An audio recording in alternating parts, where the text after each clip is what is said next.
The thoughts that you call your thoughts are not your thoughts.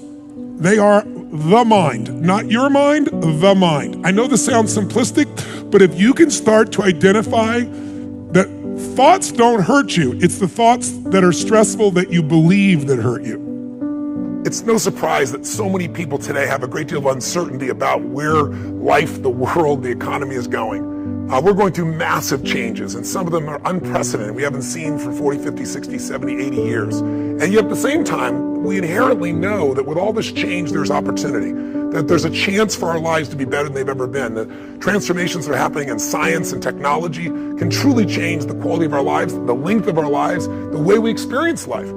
And yet, day to day, most people live, I think, with a great deal of foreboding, a great deal of uncertainty. And so I thought it might be nice to just drop in for a couple of minutes and give you a couple of triggers to remind you what I know you know in your heart. And that is, we are not made to survive, we're made to thrive.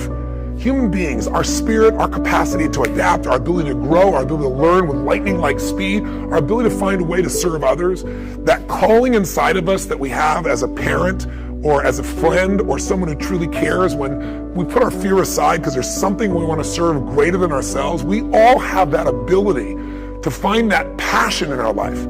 Because we're always looking back, reliving the negative, we end up carrying around all this baggage that weighs us down.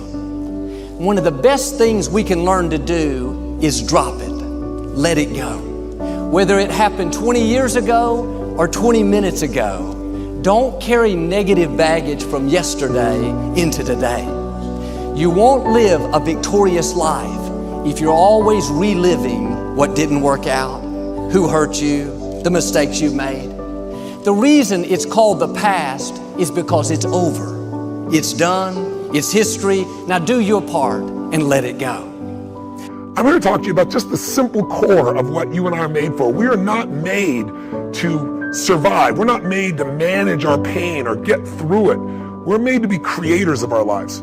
We can create anything we can dream about, we can create. And I know that sounds like positive thinking, just BS.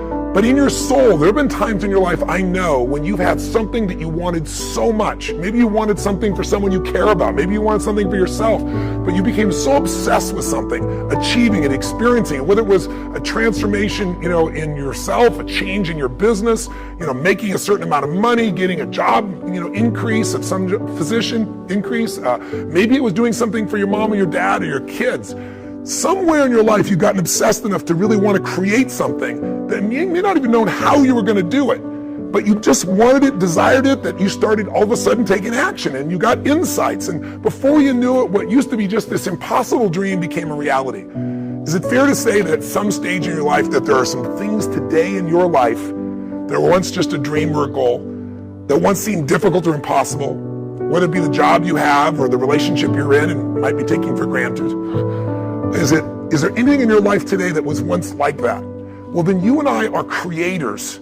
And very often when we get overwhelmed by so many things that we feel out of control by, we start getting into being managers of our life, managing our pain, managing through the situation. So every day you have to sell yourself and get out of your mind those old thoughts, that old belief system. Every day you've got to sell yourself on that it's possible. That you got to put a new mind in you. You got to get out of your mind. You got to begin to restructure your thinking. Every day, you've got to begin to recondition your mind. So my purpose here is to say, what does it take to thrive once again? The key to thriving is you've got to allow yourself to be able to take advantage of uncertainty. Yes, the world is uncertain right now. Uncertainty is change. Change is life. We both know that. We all know that. But if you and I are going to become masters, we have to understand that we don't have to work on change. Change is automatic. Progress is not. If you and I are going to make progress, whatever stage of the year you're looking at this, progress comes when you tell yourself the truth and you're able to feel the uncertainty and take action anyway.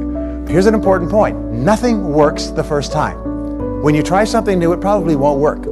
When you try something new several times, it probably won't work. And the turning point in my life came when I would hear good ideas and I was so eager to be successful in selling. I would run out and try the ideas and they wouldn't work. I'd try a way of getting an appointment or answering an objection or closing a sale. It wouldn't work. And my natural response, and I think just to be disappointed. And then I realized nothing works at least the first few times. So I decided I would try a new idea 5 or 10 times before I passed judgment on it. I would not just try it once and quit like most people do, and that changed my whole life.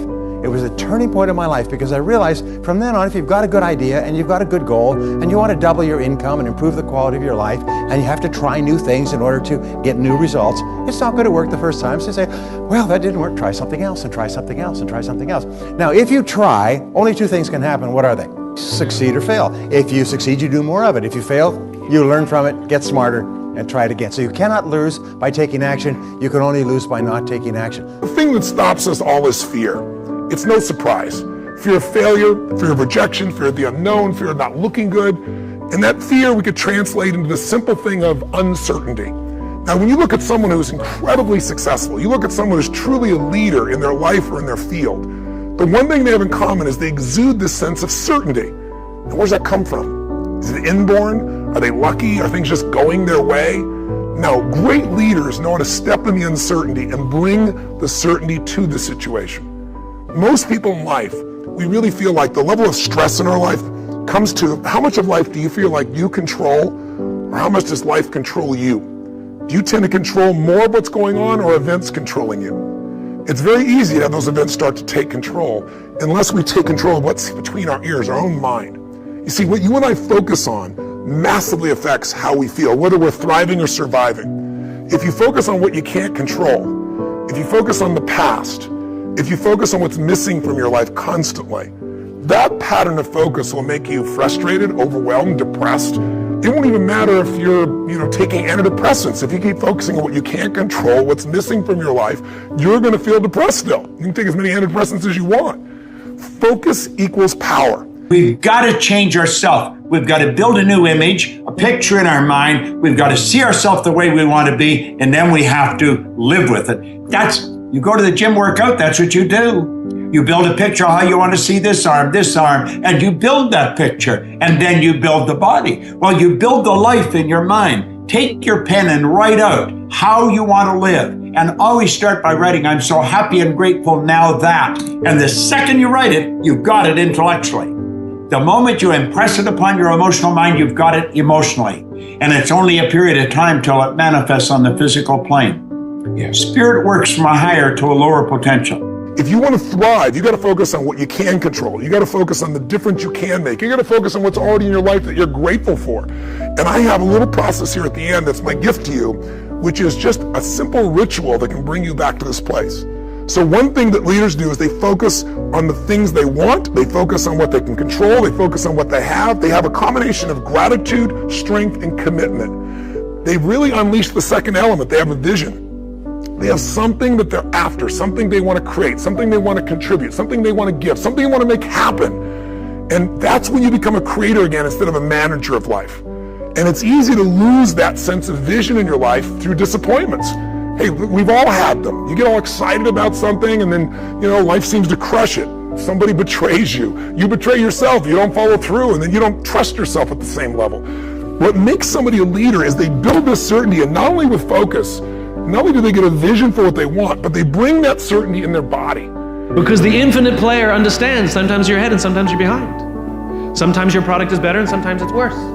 The goal isn't to be the best every day. The goal isn't to outdo your competition every day. That's a finite construction. Finite players play to beat the people around them. Infinite players play to be better than themselves. To wake up every single day and say, how can we make our company a better version of itself today than it was yesterday? How can we create a product this week that's better than the product we created last week? We also have to play the infinite game. It's not about being ranked number one. It's not about having more followers on Twitter than your friends. It's not about outdoing anyone. It's about how to outdo yourself. It's about how to make sure that the work that you're producing is better than the work you produced before. You are your competition. And that is what ensures you stay in the game the longest. And that is what ensures you find joy. Because the joy comes not from comparison, but from advancement. Listen, if you've ever been to one of my live events, you know that one of the greatest things about, let's say, Unleash the Power Within is you go through a weekend where you literally train your nervous system to have certainty. I mean, how the heck do we get people to storm through fire? It's not about fire walking. It's about getting yourself to be able to take action in the areas of your life that normally you would more than hold back, where your brain would take over and say, I can't do this, are you crazy? Somebody else did it, but not me. What we do is get people in a state where you're going to follow through, where you're going to face your fear and do it anyway. And the way we do that, besides changing people's focus, showing you how to direct and control that focus, is also by learning how to use your body as the tool to change your state.